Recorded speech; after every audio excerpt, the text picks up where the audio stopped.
यही दर्द हमें कचोट रहा है। अगर ठोकर मारकर उनकी मदहोशी दूर की जा सकती थी तो बात ही क्या थी।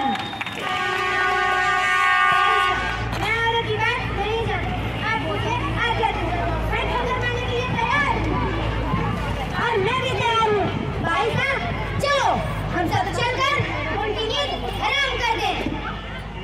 नहीं बोला नहीं, हम उनकी नींद हराम नहीं कर सकते। अब तो दुश्मन की ठोकर ही उनको एक नींद से जगा सकती है।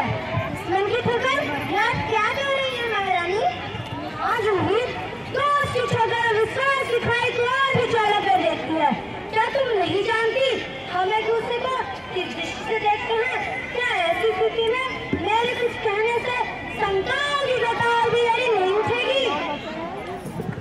भाई साहब ठीक कहती है, शंकाएं अविश्वास पैदा करेंगी और उस अविश्वास से उत्पन्न निराशा को दूर करने के लिए पायों की छंकार और भी छलक उठेगी।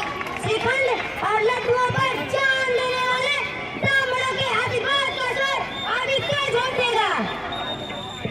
और जूही तू अगर तात्या को खोज सके तो तुरंत तुम यहाँ आने के लिए कहो।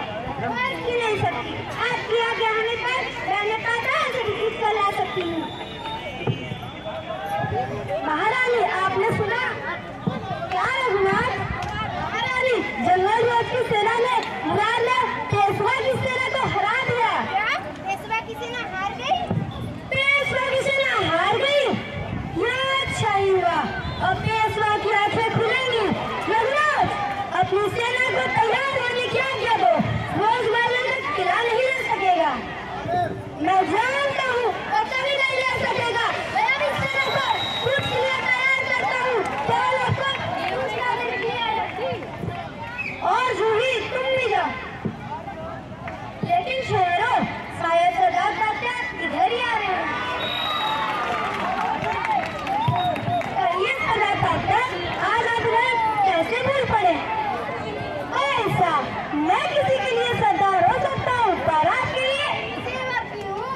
इतने बड़े सेनापति को इस प्रकार एक नारी के सामने झुकने में लज्जा नहीं आती। यह तुम्हारी विनम्रता है, लेकिन यहाँ तो की आवाज आती।